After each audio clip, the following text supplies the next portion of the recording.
Lord, we lift up this time to you right now, this time to hear your word. Pray that you would open our hearts and our minds to all that you would have us take from it. We thank you for your word that you've given us, and we thank you so much for the way it shapes our lives. And Lord, I pray that we would avail ourselves of it, take advantage of it, use it, cling to it, never stray from it. In your name I pray. Amen. So I was pretty excited. Actually, that might be an understatement. I was probably more excited than I'd ever been in my life. The time had finally come for a monumental checkpoint in my life. And as I walked from my house to the barn, my palms were a little sweaty. I had butterflies in my stomach, but I was ready. There was no turning back. That day had finally come. Man versus beast. Boy versus horse. It was finally the day that I was allowed to saddle my horse on my own without any parental supervision and ride off in the sunset like all the Western heroes that I love to watch. And I couldn't wait. I dreamed about this day. In my whole long life of like 7 years or 8 years old, I dreamed every day that I would get to the point where I would be able to ride this horse. And I've talked about some of my horses in the past. And now, though, came the day that I was finally going to ride one of them. And the one that I was riding was my horse. He was the meanest, the orneriest, just the worst animal ever created. But he was mine, and I was going to ride him that day.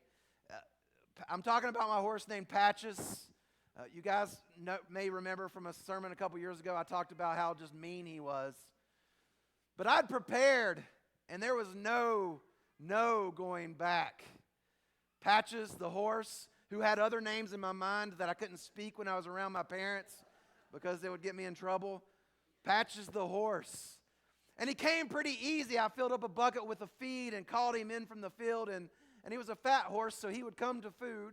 And he came to the food, and he ate it, and while he ate it, I put the halter on, which was a kind of a leash for horses, and tied him to a fence post. And I got the saddle out that weighed probably twice as much as I did and lugged it out to the horse and endeavored to throw it over on top of him. And finally, after probably 5 or 10 minutes of struggling to get that heavy saddle up on his back, I did. And then the hardest part of the whole endeavor is taking the strap that kind of went under the horse's belly and strapping it down so the saddle would stay on the stupid horse. And he had a gift of, he would pooch his stomach out as you tighten that strap. And once you got it all the way tight, he would suck his stomach in so that when you stepped up on the saddle, it would just flip underneath the horse. And I knew that, so I stood and waited, and I started to cinch it, and I saw him pooch his little belly out, so I waited him out because he had to hold his breath to do that. And as soon as he let his breath back in, I cinched it tight, and I finally got the saddle on, and I was feeling pretty good because I'd bridged the hardest gap of the morning. And I reached up because he had a halter on, but you needed a bridle with a bit in the horse's mouth to be able to ride a horse. And so I just do kind of a tricky maneuver, which switched the halter to the bridle so that I could ride him. But I'd practiced that, and I'd got it down, and it was usually one of the easiest things to do. And one of the tricks is you would loop the halter around the horse's neck and pull his head down to you. And, Dad usually did that for me. Dad, who was, 170 pounds versus me, who was maybe 20 or 30 pounds. And so I looped that halter around the horse's neck and started to pull him down, and he just kind of stiffened his neck muscles and raised his head. And for 15, 20 minutes, I tried to get his head down to me so that I could reach to put the bridle on, and I couldn't do it. There was nothing that I could do to make that stupid horse put his head down. And so after about 15 minutes of tears and snot and angry curses, I walked away defeated to go get my dad to help me put the bridle on. And I swear, as I walked back from the barn, I heard the horse with his little horsey laugh snickering at me. Yeah, somebody said it back there. And so whenever I read a passage in the scriptures that says that the people are a stiff-necked people, I think of that horse. I think of Patches, and it gives me a good picture of a people who are too proud, too ornery, too rebellious to give in to God. And that's a picture of us, too. Stiff-necked and rebellious. When Jesus is asked in Matthew 22, what's the greatest commandment? He says to love the Lord your God with everything. And the second's like it, to love your neighbor as yourself. And those are very, very simple commands. Love the Lord your God with everything. And love your neighbor as yourself. But we make those things very difficult. There's something about humanity that makes those things hard to do. We may understand them and know that those are simple commands, but we make them very complicated and very complex. So complex and so complicated that we can all too often not do them, just pay lip service to them. And that's the caution and warning that the Israelites receive in verse 16. Circumcise your hearts and do not be stiff-necked any longer. That's a command to the Israelites. That's a command to us. Circumcise your hearts and do not be stiff-necked any longer. That's the central part of this whole passage this morning. Go beyond the surface level, something more.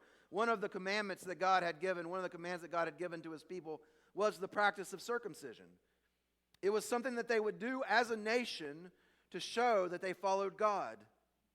But you can very easily do surface level things without ever really being all that obedient here. And God was saying that they should submit their hearts in the same way that they were willing to submit their body. One of the commentators that I read in preparation for this message this week said that circumcision was a sign of outward conformity to the covenant ideal and was not only perfectly acceptable but required. However, it was not enough if it was only physical and formal. More important was an inner conformity to the requirements and purposes of God, a circumcision of the inner person. And that's where it gets a little tricky. A person could be circumcised, which would be keeping all of the physical and formal requirements, but it wouldn't extend below the surface to what mattered. It was supposed to mark God's people to say, I am one of those chosen by God to represent him. But as often as not, it didn't change how they acted. They were still disobedient. Paul says in Romans 2 that circumcision has value if you observe the law. But if you break the law, then you've become as though you're not circumcised. There has to be something deeper than just the surface lip service. Let me simplify that a little bit. If you get drafted by the Cleveland Cavaliers to play basketball, and you put on a jersey with the Cleveland Cavaliers name on it, and you hit the courts, and you practice with the Cavs, and you do press conferences with the Cavs, and you get paid by the Cavs. But when you get into a game and you start shooting on the wrong basket, then it's as if you don't even play for them. That's what Moses is saying here. He's saying, not only do you wear God's jersey, that's the circumcision, but you should also desire to play the right way for him. That's the circumcision of the heart. And so in the middle of this passage is the idea that what we do, obedience to God, is more than skin deep. It goes down to the heart. It's the heart that shapes our lives. It's our heart that follows and loves God. And if we do that, then everything else begins to fall into place. It's about desire and motivations. Verses 12 through 13 says, "And now Israel," and we can substitute our names there. "What does the Lord your God require of you? But to fear the Lord your God, to walk in his ways, to love him, to serve the Lord your God with all your heart and with all your soul, and to keep the commandments and statutes of the Lord, which I am commanding you today for your good." Fear, obey, love, serve, follow. All of these things should be a response to God, and they should be simple. But we mess them up. But there's two things I think in this passage that help set us on the right track, that help kind of reorient us. It helped to reorient the Israelites. It can help to reorient us. That if we pay attention to it, if we understand, if we think about these things, if we sink them deep into our lives, then the things that flow out of them will somehow help us to get this right. And these are the two things, and these are the two things we're going to talk about pretty much the rest of the time. Two things that flow, that these things can flow out of. The first is God's right to our worship. God's right to our complete supplication and worship. God is worthy. He is deserving of our worship and our supplication. That's the first thing. And the second thing is our trust in his love. Now, depending on your personality, one may be harder than the other. If you're a proud person, then the first may be harder. And if you struggle with feelings of value or worth, the second may be harder. Or if you're like me, it's just both of them are hard. But the first is this: his right to our complete supplication and worship. He reminds his people of this two times in this passage. Verse 14 and verse 17. "To the Lord your God belong the heavens." Basically, to the Lord your God belongs everything. Like, everything. There's nothing that's not in existence that does not belong to God, if that makes sense. We believe that God has made everything. That he made it all out of nothing. That the reason we can be here, the reason we have an earth, is that God created it. One of the most fascinating discussions that I know of is the discussion about the origin of the universe. It is one that has dominated the news for hundreds, if not thousands of years. It was really thrust into the limelight with Charles Darwin and his discussions around evolution, and it can get really heated, but it is fascinating. But no matter where you fall on the spectrum of that discussion, pretty much everyone agrees that there is a point where there was nothing. And now there is something. And something happened when there was nothing to create something. And that thing that happened, that we believe, that starting point is God. And everything came out from him. All the heavens, even the highest heavens, and the earth. And so he can lay claim to everything, to the earth and all that is in it. When an artist creates an original piece of music or art or literature or whatever, they own that thing that they created. We have laws called copyright laws that help protect those things that artist created, because we recognize when someone has created something, it is theirs to do with what they want. Everything belongs to God. There is nothing that exists that isn't God's. Nothing continues without the hand of God in it. Isaac Newton, considered the father of modern physics, believed that God set things in place. Planets, solar systems, laws. He set in place laws that would govern how things work. But he also thought that without God's sustaining hand on those things in our universe, everything would basically disintegrate or descend into chaos. All things belong to him. Him alone. There are no other gods. God is powerful over all so-called gods. And the Israelites have seen God at work. They have seen displays of his power over the world, over the powers of Egypt, most recently for their history. And so it's something that has settled in their mind. It has to be something that forms the basis for all these requirements. If God is who he says he is,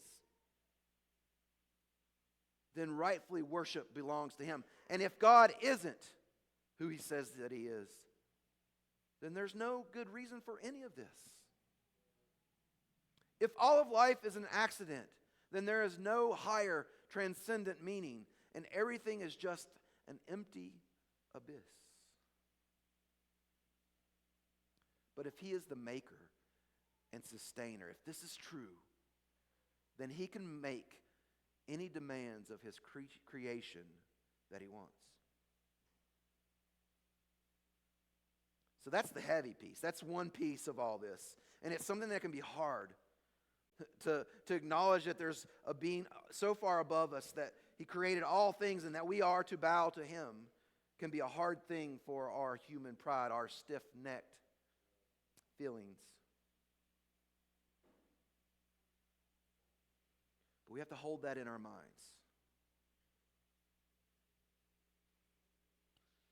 And there's another piece of that. If all we have is a God who created and who is all-powerful and all-knowing, then we should fear and obey and serve and follow, because if we don't, then that powerful God could just end us. That is an obedience that can follow the letter of the law, that can be in fearful supplication, but there's more. When I was a kid, I read a lot. I loved to read as a kid. It was before the internet, which I know some of you guys, there was a time before that, and it was way back in the day. But there was a time before the internet, and I would read anything that I could get my hands on in the local libraries and the classroom libraries. And our libraries always had a ton of books on Greek and Roman mythology, and I loved those stories. They were so fascinating. They were fun to read because there were heroes and villains and adventure. And I would read those things, and throughout all those stories, there was kind of this theme of the gods are all powerful, and if you don't do what they say, they will smite you. They will end you. But within all of those stories, there was never a call for people to love gods, and gods never really loved people. It was always just we are powerful, you do what we say, or we squash you. And that was over and over. That's how humans interacted with the Greek gods and the Roman gods. They didn't worship, then they ended. But they never commanded love. But God desires that his people would love him.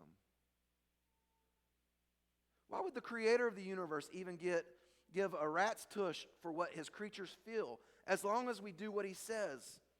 And the answer is found all throughout this passage. It's actually found all throughout the Bible. But it's found all throughout because he loves his people. He loves his people. And that's the second piece. We have to trust that he loves us. That's what we see in verses 15 and 18 and 21 through 22. And he gives it in three kind of pieces there. In verse 15, he chose them. He set his affection on their ancestors and chose them above any other nation, based completely in this love. This isn't a description of a God who stays above it all, orchestrating the cosmos on his Mount Olympus, providentially directing it all, but staying out of the affairs of humanity. This is a picture of God who takes interest in, who cares for, and who wants a relationship with his creation, and who chooses them solely because he loves them. This is the whole arc of human history. God loves people. He desires a relationship with us. It originates in him, not us. The second piece is found in verse 18. He cares for those who are weak and powerless. He has special care for those who cannot defend themselves, those who are often powerless in the machinery of systems that humans have set up. The widow, the orphan, the foreigner, the alien. I remember reading an investigative article from The Atlantic last year or a couple years ago that traced the U.S. policy of removing children from parents at the border. And the thing that broke my heart the most was they quoted a government official, and the government official, after being told about years that some families went without their kids who had faced unspeakable trauma, and the government official said it would just teach them a lesson. You see that? That's so harsh. No care. Reading about the things that those kids had suffered, the grief of the parents, it was heartbreaking. I remember that if this report was true, and the sources that this person had, I mean, it was just so much. There's no reason in my mind to think that it wouldn't be true. But if this report was true, and if God defends the cause of the fatherless, if he cares for the alien, the strangers, then the United States have a lot to answer for. At least Christians within the United States have a lot to answer for. But it's because we're commanded to do the same. God cares. He loves those who cannot defend themselves. That is a picture of God's heart. It isn't the strong that he comes to the aid of or the powerful. This isn't a picture of God who helps those who help themselves, which is not a Bible verse, by the way. This is God who loves those who will never be able to help themselves. That's the picture of God painted here. It's rooted in his people being slaves, foreigners in a foreign land.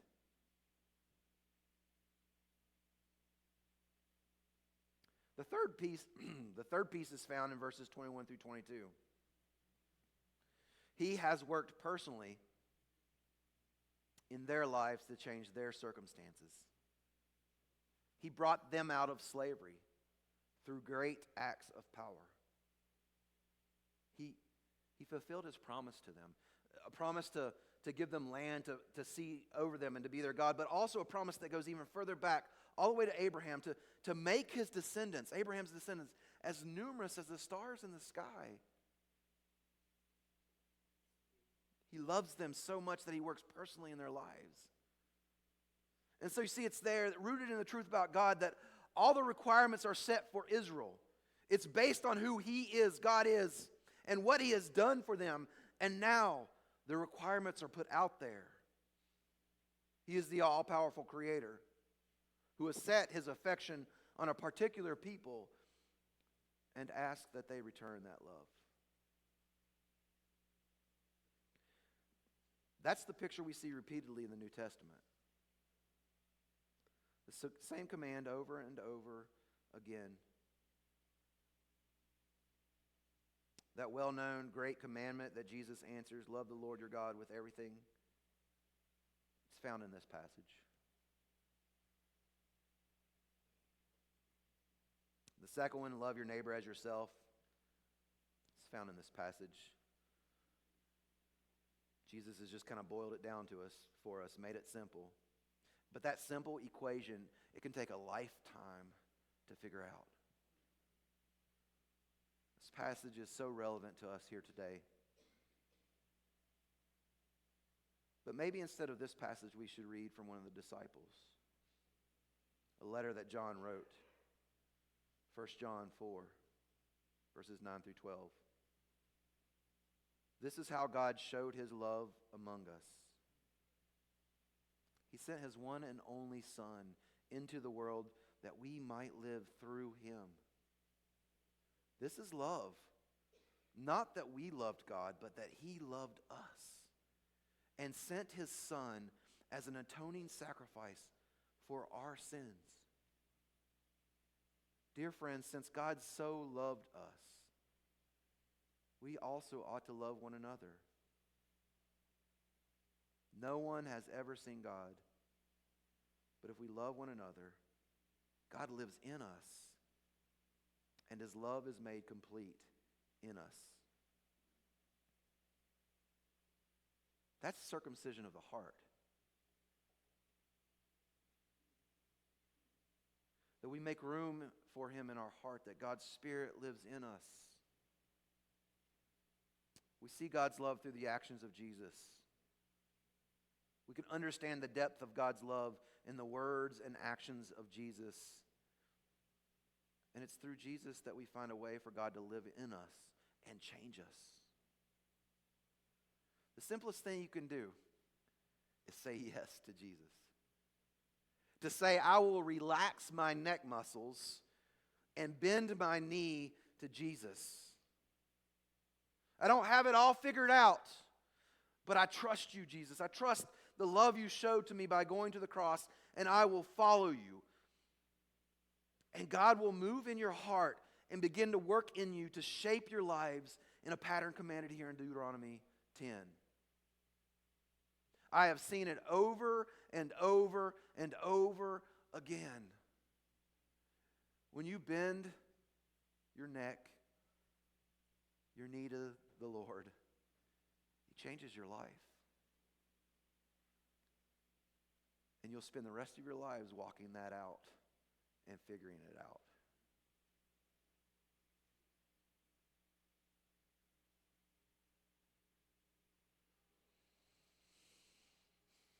We come now to a time of communion. Communion servers, you can go ahead and come forward as you line up.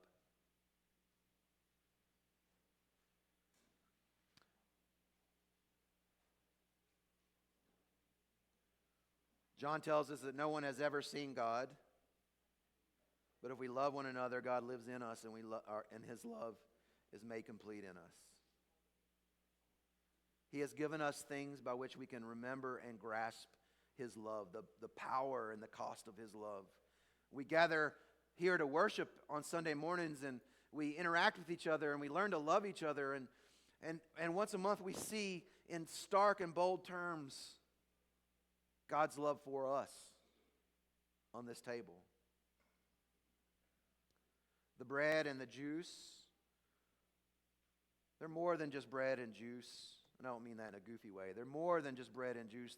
They are elements that point us toward a picture of what God has done, this great truth that God so loved us that He was willing to do whatever it would take to save us, even death on the cross for us.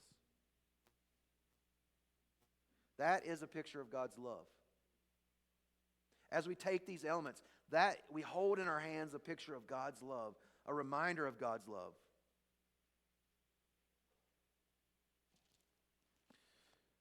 We believe that anyone who is a Christian, who has bowed their knees to Jesus, can take in this meal